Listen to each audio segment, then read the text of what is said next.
Hello everyone, you are welcome on Dalton classes. Dear students, आज हम start करेंगे 10वीं कक्षा का पहला पाठ रासायनिक अभिक्रियाएं एवं समीकरण। देखिए, रासायनिक अभिक्रियाएं क्या होती हैं? वे अभिक्रियाएं जिनमें एक नया पदार्थ बनता है, या फिर कैसे लिखोगे, वे अभिक्रियाएं जिनमें रासायनिक परिवर्तन होता है, उन्हें क्या बोलेंगे? रासायनिक अभिक्रियाएं बोलते हैं। ठीक है, तो परिभाषा आप लिख लेंगे, वह अभिक्रिया जिसमें एक नया पदार्थ बनता है, या फिर कैसे लिखोगे, वह अभिक्रिया जिसमें रासायनिक परिवर्तन होता है, उसे रासायनिक अभिक्रिया बोलते हैं। उदाहरण देखेंगे, उदाहरण से समझेंगे आप। हाइड्रोजन प्लस ऑक्सीजन और क्या बन गया? जल। क्या बन गया? जल। अब हाइड्रोजन गैस जलती है, ऑक्सीजन गैस जलती भी है और जलाने में प्रयोग की जाती है। जल कभी जलता है क्या? नहीं जलता ना। तो इसका मतलब यह एक नया पदार्थ है, इस अभिक्रिया में एक नया पदार्थ बना है, तो ये कौन सी अभिक्रिया हुई? रासायनिक अभिक्रिया हुई। कौन सी अभिक्रिया हुई? रासायनिक अभिक्रिया हुई। ठीक है, ये आपको ऐसे ही याद रखना है। अब दो टर्म और याद रखनी है। ये हाइड्रोजन और ऑक्सीजन इस अभिक्रिया में मिलती हैं, भाग लेती हैं, और बनता क्या है? जल। तो जो पदार्थ अभिक्रिया में भाग लेते हैं उन्हें क्या बोलेंगे? अभिकारक। तो प्रिय विद्यार्थियों, अभिकारक किसे कहते हैं? वे पदार्थ जो किसी भी रासायनिक अभिक्रिया में भाग लेते हैं उन्हें अभिकारक कहते हैं। इस रासायनिक अभिक्रिया में हाइड्रोजन और ऑक्सीजन अभिकारक है। समझ में आया बात? उत्पाद वह अभिक्रिया, वह रासायनिक अभिक्रिया जिसमें पदार्थ बनता है, उस पदार्थ को क्या बोलते हैं? उत्पाद। या फिर कैसे लिखोगे? अभिक्रिया में, रासायनिक अभिक्रिया में बनने वाले पदार्थ को उत्पाद कहते हैं। उत्पाद कहते हैं। समझ में आई कि नहीं आई बात? अभिक्रिया में भाग लेने वालों को अभिकारक और बनने वालों को उत्पाद कहते हैं। अब रासायनिक अभिक्रिया, इसको प्रतीक या चिन्ह के रूप में लिख देते हैं। प्रतीक या चिन्ह के रूप में लिख देते हैं, तो वो फिर क्या बन जाएगा? रासायनिक समीकरण बन जाएगा। रासायनिक समीकरण। तो रासायनिक समीकरण की परिभाषा लिखिए। किसी भी रासायनिक अभिक्रिया को उसके प्रतीक या चिन्ह के रूप में लिखना रासायनिक समीकरण कहलाता है।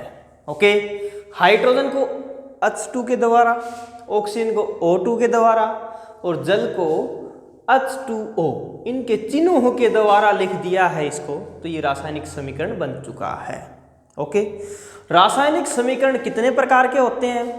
प्रिय विद्यार्थियों, रासायनिक समीकरण दो प्रकार के होते हैं, असंतुलित और संतुलित। असंतुलित रासायनिक समीकरण का एक नाम और भी है। असंतुलित रासायनिक समीकरण को कंकाली समीकरण भी कहते हैं। समझ में आई कि नहीं आई बात? तो असंतुलित या कंकाली रासायनिक समीकरण कौन से होते हैं? अब इनकी परिभाषा लिखिए। वे रासायनिक समीकरण जिनमें अभिकारक तथा उत्पाद की तरफ परमाणुओं की संख्या बराबर न हो, उन्हें असंतुलित या कंकाली रासायनिक समीकरण कहते हैं। समझ में आई बात? या फिर कैसे लिखोगे? वे रासायनिक समीकरण जिनमें तीर के निशान के बाईं तरफ तथा दाईं तरफ के परमाणुओं की संख्या बराबर न हो। तीर के निशान के बाईं तरफ तथा तीर के निशान के दाईं तरफ के परमाणुओं की संख्या बराबर न हो, उस प्रकार के समीकरण को असंतुलित या कंकाली समीकरण कहते हैं। अगर ये परमाणुओं की संख्या बराबर हो जाए तो उस समीकरण को क्या बोलेंगे? संतुलित रासायनिक समीकरण बोलते हैं। समझ में आई नहीं आई बात? संतुलित रासायनिक समीकरण। तो संतुलित रासायनिक समीकरण किसे कहेंगे? वह समीकरण जिसमें अभिकारक की तरफ परमाणुओं की संख्या तथा उत्पाद की तरफ परमाणुओं की संख्या बराबर होती है, उस प्रकार के समीकरण को संतुलित रासायनिक समीकरण बोलेंगे। ठीक है ना? ये आप इस प्रकार लिख सकते हैं। अब एक असंतुलित रासायनिक समीकरण दे दिया जाए तो उसको संतुलित करना क्यों आवश्यक है? रासायनिक समीकरण को संतुलित करना क्यों आवश्यक है? देखिए ध्यान से, एग्जाम में पूछ भी सकते हैं कि कोई असंतुलित क्यों नहीं लिखते हैं। तो इसका बिल्कुल आसान उत्तर क्या है कि किसी भी अभिक्रिया में द्रव्यमान संरक्षण का जो नियम आपने पढ़ा भी होगा, द्रव्यमान मास, उसको ना तो बनाया जा सकता है ना ही खत्म किया जा सकता है। ठीक है? तो यानी कि जितना मास हम किसी भी अभिक्रिया में लेंगे उतना ही मास बनेगा। अभिकारक जितने होंगे उतना ही क्या बनेगा? उत्पाद बनेगा। दोनों का जो द्रव्यमान है वो क्या रहेगा? बराबर रहेगा। तो द्रव्यमान को बराबर करने के लिए रासायनिक समीकरण को संतुलित करना आवश्यक है। इसका उत्तर कैसे लिखोगे आप? द्रव्यमान के संरक्षण के नियम के अनुसार द्रव्यमान को ना तो बनाया जा सकता है ना ही नष्ट किया जा सकता है। इसलिए किसी भी अभिक्रिया में द्रव्यमान एक समान रहता है और द्रव्यमान को समान करने के लिए उसको दोनों तरफ, अभिकारक या उत्पाद की तरफ, परमाणुओं की संख्या बराबर करनी पड़ती है। इसलिए हमें उसे संतुलित करने की आवश्यकता होती है। ये आप इसका उत्तर लिख लेंगे। ठीक है? उसके बाद रासायनिक अभिक्रियाएं कितने प्रकार की होती हैं? रासायनिक अभिक्रियाएं संयोजन, वियोजन, विस्थापन, द्विविस्थापन, उपचयन, अपचयन और रिडॉक्स अभिक्रिया, ये हम पढ़ेंगे। बिल्कुल छोटा सा लेसन है, एक वीडियो के अंदर कंप्लीट आप इसको देखो, पूरा लेसन आपका कवर हो जाएगा। देखिए ध्यान से, संयोजन अभिक्रिया। संयोजन का मतलब क्या होता है? संयोग होना, जुड़ जाना। इसलिए इसका एक नाम और क्या है? योगात्मक, योग हो जाना। संयोजन या योगात्मक अभिक्रिया एक ही बात है। संयोजन या योगात्मक अभिक्रिया किसे कहते हैं? वह अभिक्रिया, लिखिए परिभाषा, वह अभिक्रिया जिसमें दो या दो से अधिक अभिकारक मिलकर एकल उत्पाद बनाते हैं। एकल, देखो एक है ना ये उत्पाद, इसमें भी एक है ना, और कितने मिलके बना रहे हैं? दो। दो से ज़्यादा भी तो हो सकते हैं। दो या दो से ज़्यादा अभिकारक मिलकर एकल उत्पाद बनाते हैं, उसे क्या बोलेंगे? संयोजन या योगात्मक अभिक्रिया कहते हैं। समझ आई कि नहीं आई बात? दोनों ही उदाहरणों में H2 + O2 क्या बन गया? H2O। दो चीज़ें ली हुई हैं, दो पदार्थ लिए हुए हैं, दो अभिकारक लिए हुए हैं और एक उत्पाद बन रहा है, एकल उत्पाद बन रहा है। तो इस अभिक्रिया को क्या बोलेंगे? संयोजन या योगात्मक अभिक्रिया बोलेंगे। ठीक है? मैग्नीशियम है, ऑक्सीजन में जलाएंगे, मैग्नीशियम ऑक्साइड बन जाएगा। ठीक है? एक बना है ना, तो ये किसका उदाहरण है? संयोजन या योगात्मक अभिक्रिया का। उसके बाद दूसरा अभिक्रिया का दूसरा प्रकार कौन सा है? वियोजन अभिक्रिया। वियोजन, वियोजित होना, अलग हो जाना। इसका एक नाम और क्या है? अपघटन अभिक्रिया। वियोजन अभिक्रिया को क्या बोलते हैं? अपघटन अभिक्रिया भी बोलते हैं। तो इसकी परिभाषा लिखिए, वह अभिक्रिया जिसमें एकल उत्पाद दो या दो से ज्यादा उत्पादों में टूट जाए। एकल अभिकारक, वह अभिक्रिया जिसमें एकल अभिकारक दो या दो से ज्यादा उत्पादों में टूट जाता है, उस अभिक्रिया को वियोजन या अपघटन अभिक्रिया कहते हैं। वियोजन या अपघटन अभिक्रिया कहते हैं। देखिए ध्यान से, इसमें H2O जल एक ही है ना, एक अभिकारक है ना, और ये अभिकारक किस में टूट गया, H2 + O2, दो में टूट गया ना, दो उत्पाद बन गए ना। तो ये कौन सी अभिक्रिया है, वियोजन या अपघटन। इसमें वियोजित हो रहा है, अपघटित हो रहा है, टूट रहा है। ठीक है, इस प्रकार आपको याद रखते हैं इसको। अब जो ये वियोजन या अपघटन अभिक्रिया है ये 3 प्रकार की होती है, और ये पेपर एग्जाम की दृष्टि से इम्पोर्टेंट है। वियोजन या अपघटन अभिक्रिया 3 प्रकार की है। पहली कौन सी है, ऊष्मीय वियोजन अभिक्रिया या ऊष्मीय अपघटन अभिक्रिया। तो इसकी परिभाषा लिखिए, ऊष्मीय अपघटन अभिक्रिया या ऊष्मीय वियोजन अभिक्रिया वह अभिक्रिया जिसमें अभिकारक को तोड़ने के लिए ऊष्मा का प्रयोग किया जाता है, उसे क्या बोलेंगे, ऊष्मीय वियोजन या ऊष्मीय अपघटन अभिक्रिया कहते हैं। ठीक है, अब देखिए बड़े ध्यान से, CaCO3। CaCO3 क्या है, कैल्शियम कार्बोनेट। कैल्शियम कार्बोनेट को ऊष्मा गर्म कर दिया गया, ऊष्मा इसको दे दी गई तो ये टूट जाता है। Calcium oxide plus carbon dioxide जो ऊष्मा के द्वारा तोड़ा जाता है उसे ऊष्मीय वियोजन या ऊष्मीय अपघटन अभिक्रिया बोलते हैं। ये उदाहरण आपको याद रखना है। ठीक है, उसके बाद विद्युतीय अपघटन अभिक्रिया या विद्युतीय वियोजन अभिक्रिया वह अभिक्रिया जिसमें अभिकारक को तोड़ने के लिए विद्युत धारा का उपयोग किया जाता है, उसे विद्युतीय अपघटन या विद्युतीय वियोजन अभिक्रिया कहते हैं। देखिए ध्यान से, ये क्या है, H2O जल, इसके अंदर इलेक्ट्रिसिटी पास की गई।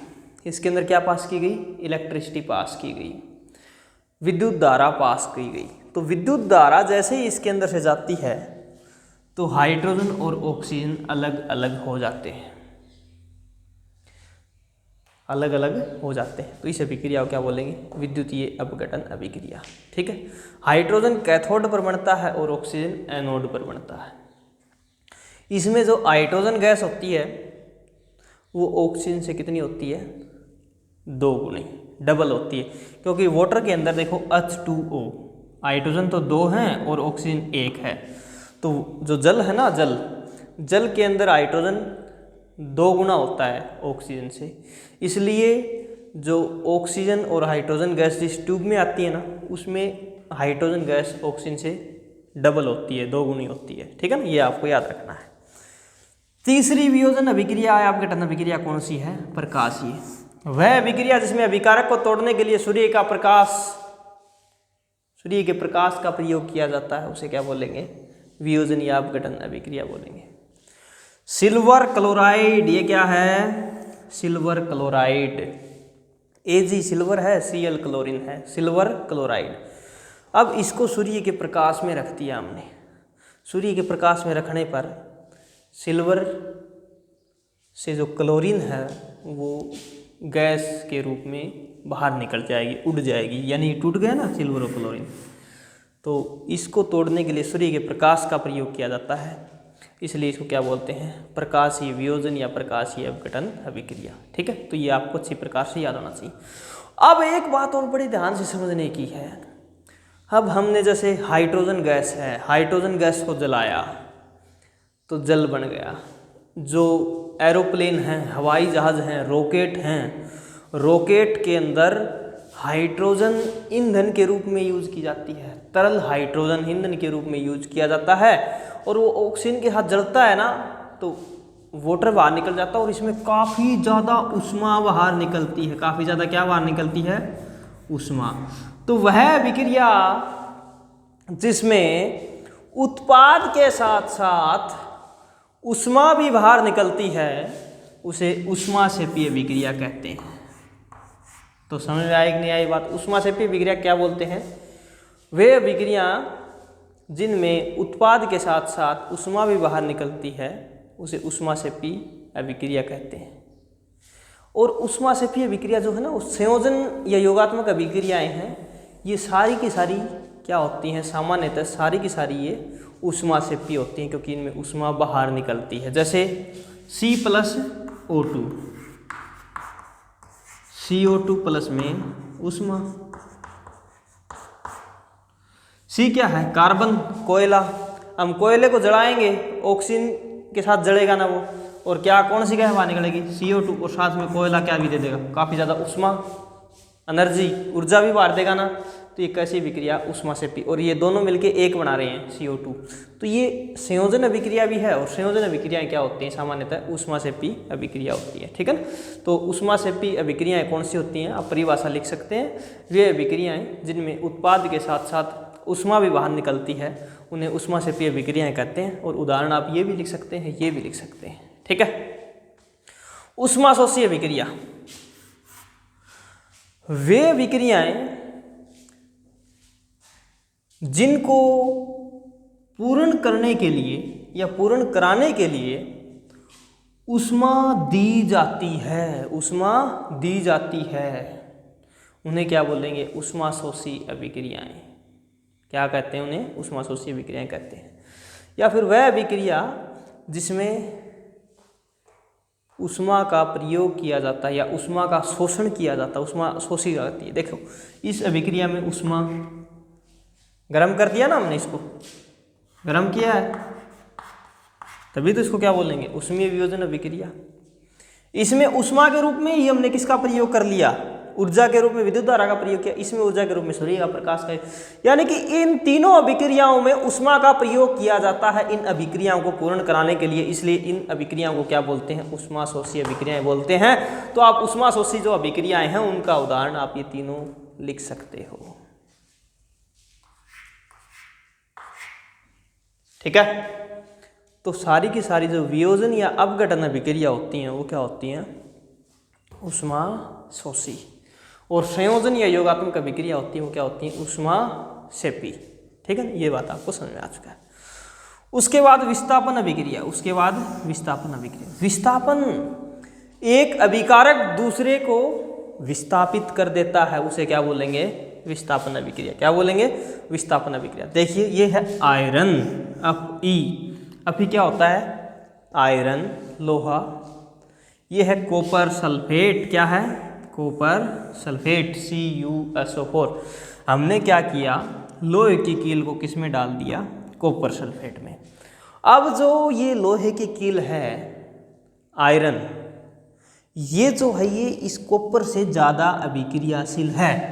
कॉपर से ज़्यादा अभिक्रियाशील कौन है, आयरन, लोहा। तो ये कॉपर को क्या कर देगा, बाहर निकाल देगा। क्या कर देगा, बाहर निकाल देगा, विस्थापित कर देगा, और क्या बन जाएगा, FeSO4। और कॉपर को इसने बाहर निकाल दिया ना। तो इसकी परिभाषा कैसे लिखोगे विस्थापन अभिक्रिया की, लिखिए, वह अभिक्रिया जिसमें ज़्यादा अभिक्रियाशील पदार्थ कम अभिक्रियाशील पदार्थ को उसके विलयन से विस्थापित कर देता है या बाहर निकाल देता है, उसे विस्थापन अभिक्रिया कहते हैं, उसे विस्थापन अभिक्रिया कहते हैं। और ये उदाहरण आपको याद रखना है।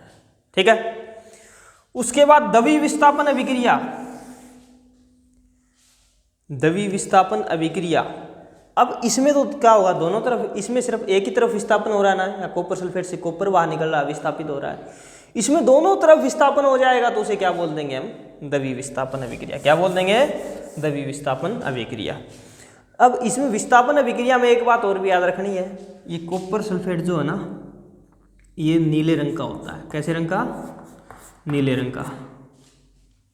और ये कैसे रंग का बन जाएगा, फिर हरे रंग का बन जाएगा। अब क्वेश्चन पूछ लेते हैं कि जब लोहे की कील कॉपर सल्फेट के विलयन में डालते हैं तो कॉपर सल्फेट का नीला रंग गायब हो जाता है, ऐसा क्यों होता है?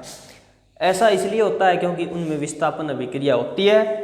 जो लोहा है वो कॉपर से ज़्यादा अभिक्रियाशील है, वो कॉपर को कॉपर सल्फेट से बाहर निकाल देगा, इसलिए उसका नीला रंग गायब हो जाएगा और आयरन सल्फेट बन जाएगा जो कि हरे रंग का होता है। इस सॉल्यूशन का कलर कैसा हो जाएगा, घोल का कलर कैसा हो जाएगा, हरा। देखिए अब द्रव्य विस्थापन अभिक्रिया जिसमें दोनों तरफ विस्थापन हो, तो इसकी परिभाषा कैसे लिखोगे आप, वह अभिक्रिया जिसमें अभिकारकों के बीच आयनों का आदान प्रदान हो, आयनों का क्या हो, आदान प्रदान होता है। वह अभिक्रिया जिसमें अभिकारकों के बीच आयनों का आदान प्रदान होता है, उस अभिक्रिया को विस्थापन अभिक्रिया बोलते हैं। समझ बात नहीं आई? अब देखो इसमें Na2SO4, ये SO4 जो आयन है ये कहाँ चले जाएंगे, Ba के साथ। देखो ध्यान से, SO4 किसके साथ आ गया, Ba के साथ। और Ba के साथ क्या आ जाएगा, SO4 आ गया, और Na के साथ क्या आ जाएगा, Cl, NaCl। यानी कि इसके आयन इसकी तरफ और इसके आयन इसकी तरफ, अभिकारकों के बीच आयनों का आदान प्रदान हो रहा है, तो इस अभिक्रिया को क्या बोलेंगे, विस्थापन अभिक्रिया। ये उदाहरण आप याद रख सकते हैं, ठीक है। और एक और भी अभिक्रिया होती है जिसे क्या बोलते हैं, अवक्षेपण अभिक्रिया।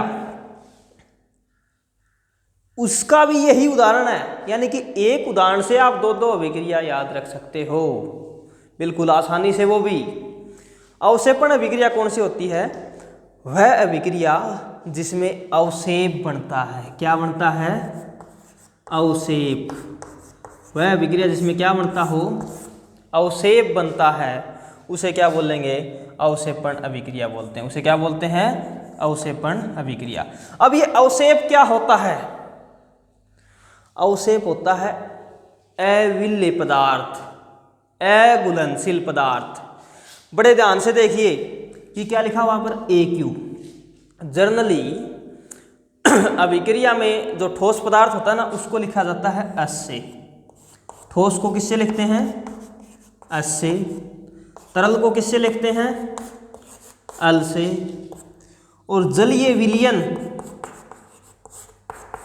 जो जलीय विलयन है उसको किससे लिखते हैं, AQ से। किससे लिखते हैं, AQ। एक्वस सॉल्यूशन होता है ये, जलीय विलयन। और जो तीनों और गैस जो है, गैस को किससे लिखेंगे, G से लिखेंगे, ठीक है ना। यानी कि जो क्लोरीन है यहाँ पर गैस है, तो इसके आगे G लिख सकते हैं, ऐसे हम दिखा सकते हैं, ठीक है ना। ये वाटर जो है ना, जल, ये क्या होता है, जल तरल होता है, तरल को किसे लिखेंगे हम, L से। इस प्रकार हम दिखा भी सकते हैं इसको, ठीक है ना। तो यहाँ पर दिखाया हुआ देखिए मैंने समझाने के लिए, AQ ये जल के अंदर गुड़ा हुआ जलीय विलयन है, ये भी AQ जलीय विलयन है, ये भी AQ बनता है जलीय विलयन। लेकिन ये S बनता है, S क्या, ठोस, ठोस। और ये नीचे जम जाता है। ये एरो का निशान, तीर का निशान मैंने नीचे की तरफ लगाया है, इसका मतलब ये नीचे जम जाता है। और नीचे जमे हुए पदार्थ को अघुलनशील बोलेंगे, अविलेय बोलेंगे, और उसी को क्या बोलते हैं, अवक्षेप। अघुलनशील या अविलेय पदार्थ को क्या बोलते हैं, अवक्षेप। तो वह अभिक्रिया जिसमें अवक्षेप बनता है, अघुलनशील पदार्थ बनता है, अविलेय पदार्थ बनता है, उसे क्या बोलते हैं, अवक्षेपण अभिक्रिया। और उसका उदाहरण फिर आप यही लिख देंगे। द्रव्य विस्थापन और अवक्षेपण अभिक्रिया दोनों का एक ही उदाहरण है, और इस एक उदाहरण से आप दो अभिक्रिया याद कर सकते हैं, ठीक है। उसके बाद देखिए उपचयन अभिक्रिया, अपचयन अभिक्रिया और रिडॉक्स अभिक्रिया। उपचयन अभिक्रिया कौन सी होती है, जिसमें ऑक्सीजन जुड़ती है, उस अभिक्रिया को क्या बोलेंगे, उपचयन। जिसमें ऑक्सीजन हटती है उसे क्या बोलेंगे, अपचयन। और रिडॉक्स अभिक्रिया जिसमें ऑक्सीजन जुड़ती भी है और हटती भी है, यानी कि दोनों होते हैं वो एक साथ, उन्हें क्या बोलेंगे, रिडॉक्स अभिक्रिया। क्या बोलेंगे, रिडॉक्स। तो उपचयन अभिक्रिया की परिभाषा लिखिए, वह अभिक्रिया जिसमें ऑक्सीजन जुड़ती है तथा हाइड्रोजन का ह्रास होता है, यानी कि हाइड्रोजन हटता है, उसे उपचयन अभिक्रिया बोलेंगे। अपचयन अभिक्रिया, इसकी परिभाषा लिखिए, वह अभिक्रिया जिसमें ऑक्सीजन का ह्रास होता है या हटती है और हाइड्रोजन जुड़ता है, और हाइड्रोजन जुड़ता है, हाइड्रोजन जुड़ता है, उसे क्या बोलेंगे, अपचयन, ठीक है।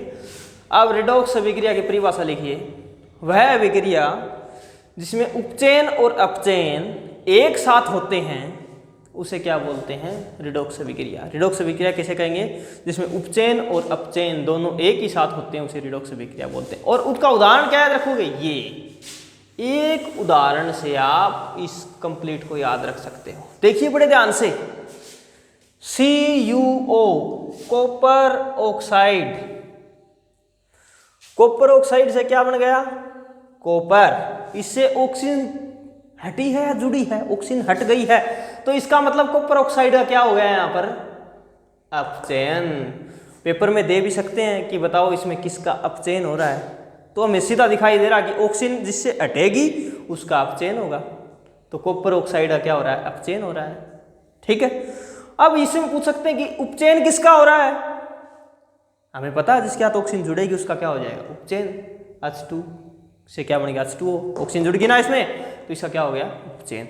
और इस अभिक्रिया में दोनों एक साथ हो रहे हैं, तो इसको क्या भी बोल सकते हैं?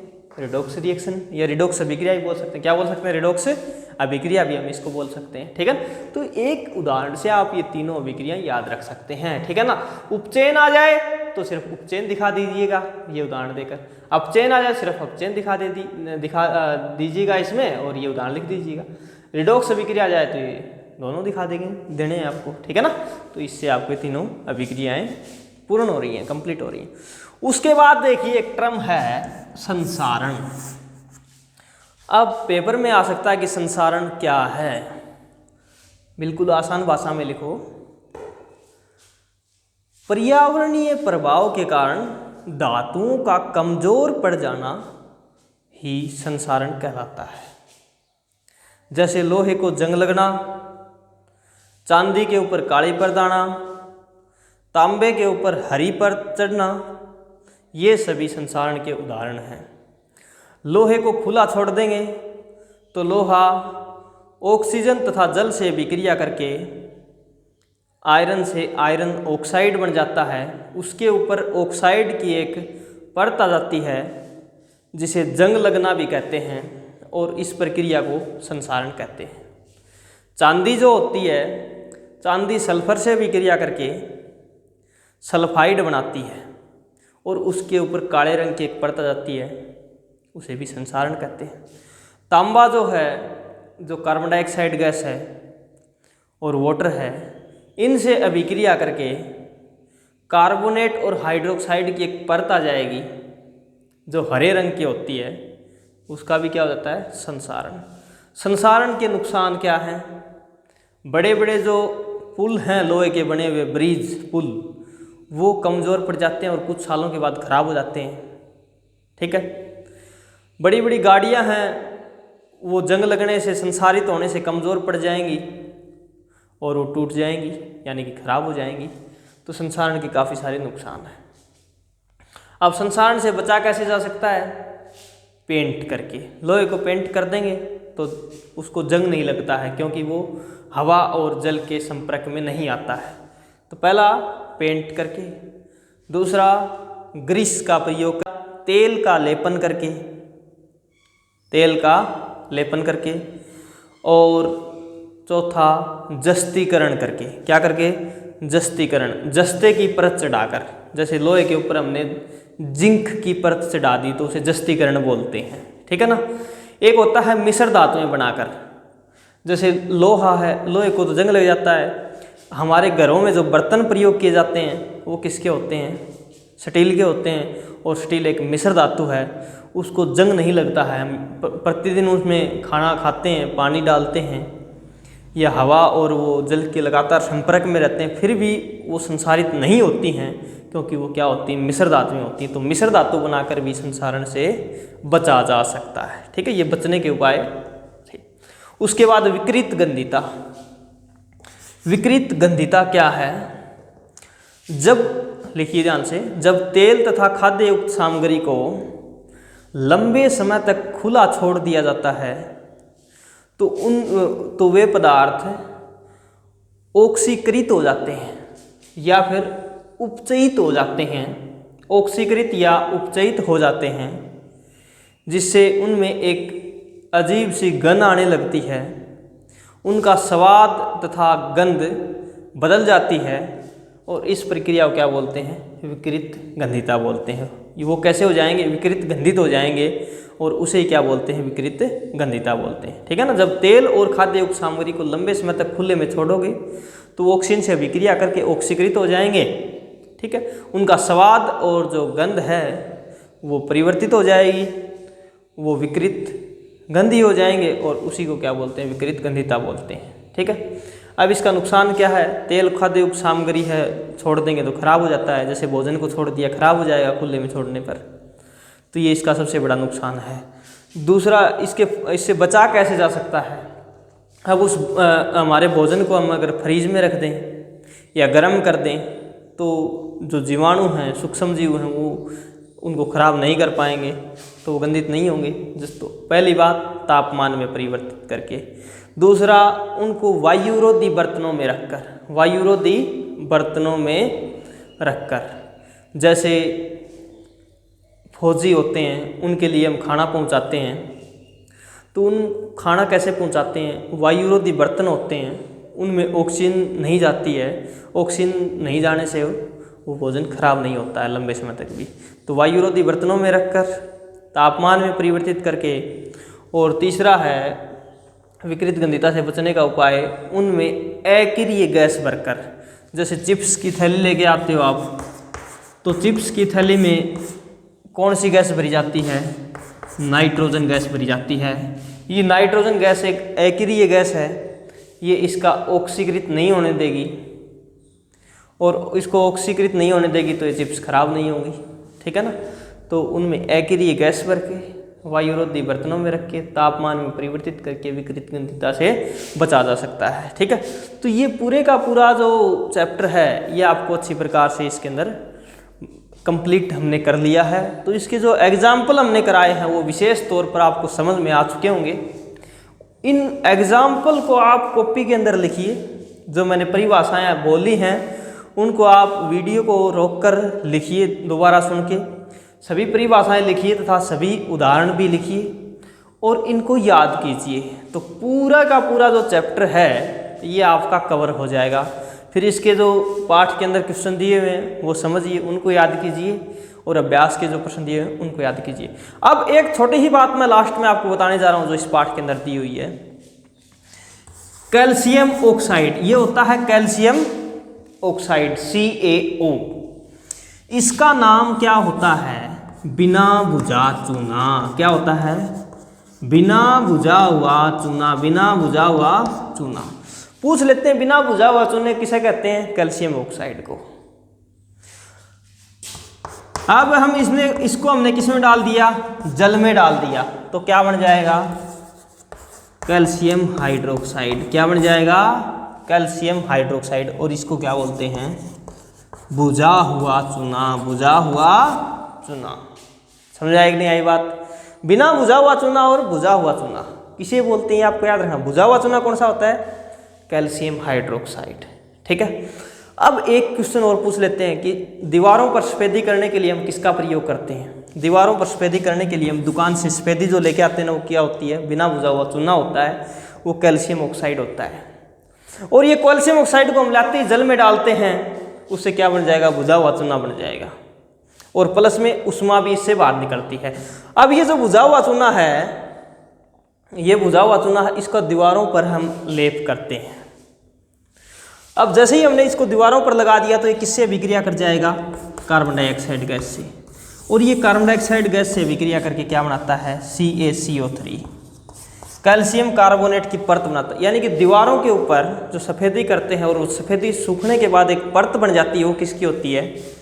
Calcium carbonate. और इसको क्या बोलते हैं? संगमरमर भी बोलते हैं। इसको क्या बोलते हैं? संगमरमर भी बोलते हैं। संगमरमर का पत्थर आता है ना, उसका कैल्शियम कार्बोनेट ही उसे केमिकल नेम होता है, रासायनिक नाम होता है उसका। ठीक है ना। तो ये बातें आपको याद रखनी है।